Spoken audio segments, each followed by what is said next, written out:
Hello, my friend, and welcome to Pro Wrestling Daily. My name is Aaron Machbitz. Listen to me now. Liv Morgan is one of the best performers and professional wrestlers going right now. The way she moves, the way she sells, just her character, her emotions, her intensity, everything about her is really, really good. And it's improved so much over the last couple years that it just has to be noted. We have to give this woman her flowers. And the women's tag team titles main evented the February 24th edition of Monday Night Raw over the Cody Rhodes segment. So it goes to show you how much trust and how much faith they have in Naomi and Bianca and Raquel and Liv Morgan to produce an absolutely stellar main event, which they did. And Liv Morgan and Raquel became 3-time tag team champions. And the false finishes at the end of this match were amazing. And what makes them amazing is because that they were believable. People actually thought that was going to be the finish of the match. So they bought in, they were there for every count, and they were like, oh, shocked or disappointed or sad or whatever the case was when there was a kick out. That's how you do false finishes. False finishes aren't just random moves that you do that no one fucking thinks you're going to win with. It's a move that you absolutely think you're going to win the match with, and then you don't. And so you have to keep doing more and more, or you have to use a distraction, or you have to use outside interference, or you have to do something else to allow yourself to get that pinfall. And those 4 women executed those false finishes at the end of the match really quite beautifully, ending up Liv Morgan and Raquel on top. So I really enjoyed that match. Shout out to all 4 of those women for producing a fantastic main event after a really powerful segment with Cody Rhodes and Seth Rollins. So being able to follow that, still have the crowd, and get a massive pop there at the end for the win was awesome. So kudos to them. And I also just want to give extra flowers to Liv Morgan for just improving consistently at her craft and showing everyone how much she loves this thing and how good she can actually get. But I do think the match of the night, surprisingly, the match of the night was Gunther versus Akira Tozawa. Sometimes there's just magic in the air and you don't expect something like that to happen, but really people got behind Tozawa and there was some really good false finishes. Like he might actually beat Gunther shockingly, just surprisingly, because Gunther took him lightly or was just shocked that he was fighting back or whatever the case may be. Just ended up being just a really good, quick, sort of high intensity match. But then you look at Otis. Who is someone that I keep forgetting about when thinking about who should be a breakout star in 2025, and it's definitely him. WWE is all about characters, and he is the definition of character, of oozing charisma. The fans still get behind him. He's obviously can go in the ring. He's big, he's strong, he looks kind of weird, right? That which makes him so, adorable or lovable. He has energy and charisma in spades, like so much, and like that's someone that WWE should look about really pushing to the next level.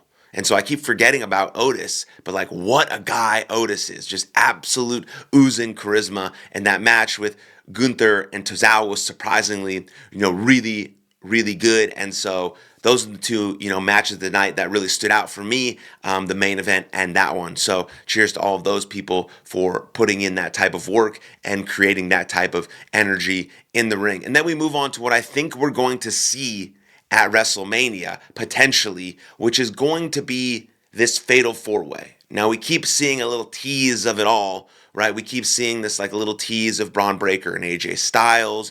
We're seeing this tease right now of Braun Breaker and Dominic Mysterio.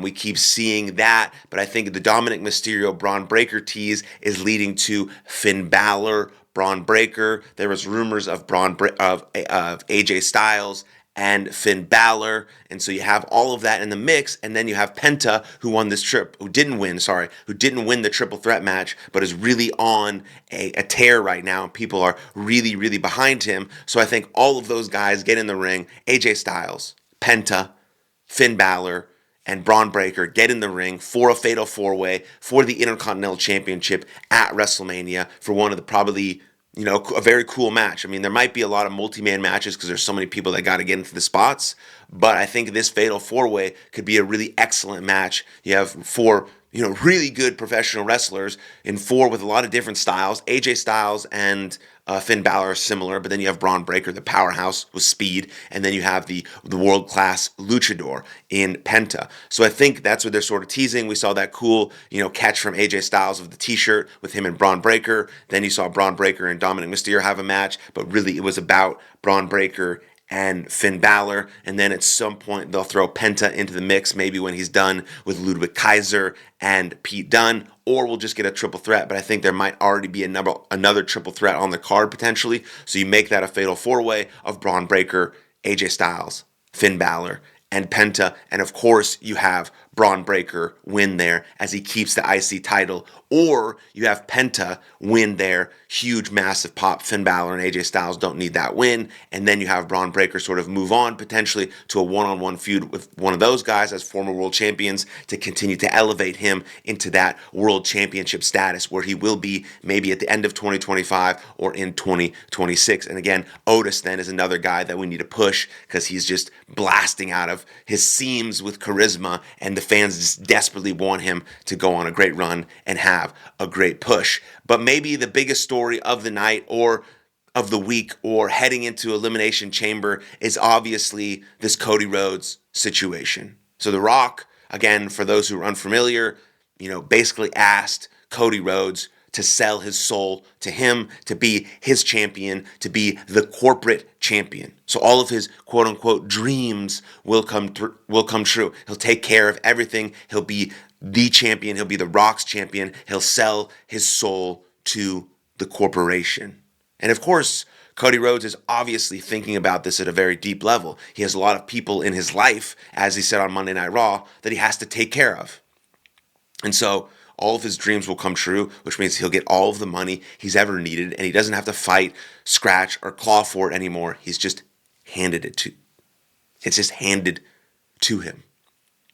So of course he thinks about it. And then Seth Rollins comes out and tries to talk him out of it because, Seth Rollins has this history as the Authority and selling his soul over to Triple H in that regard.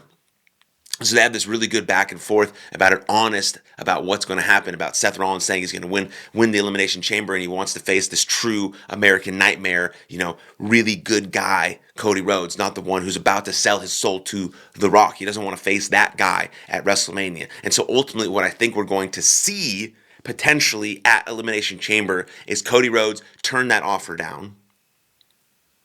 Cody Rhodes turned that offer down. We're going to see Roman Reigns return and cost Seth Rollins the Elimination Chamber. We're going to see John Cena win that Elimination Chamber. And we're going to see CM Punk disappointed again for losing the Royal Rumble, losing the Elimination Chamber, and seeing his dreams of main eventing WrestleMania just fade away.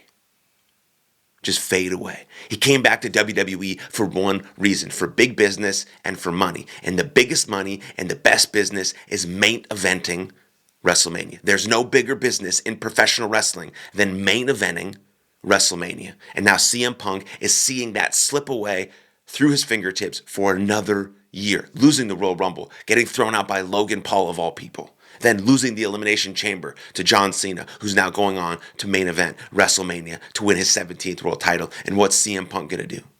What's CM Punk going to do? Is he going to go wrestle Logan Paul? No, he wants the main event WrestleMania. So what is he going to do? He's going to call in the favor of Paul Heyman, and he's going to become corporate CM Punk. And then what I think is going to happen, personally, is I think then he's going to wrestle John Cena.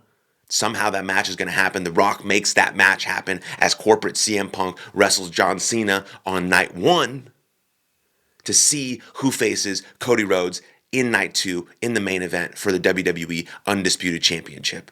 And I think that's how CM Punk and both John Cena main event at WrestleMania. And I think that's a beautiful story about that. And it remains that Cody Rhodes remains pure, sort of hinting potentially at his Homelander heel sort of turn potentially in the future, especially if he loses to CM Punk and to corporate Punk and to The Rock.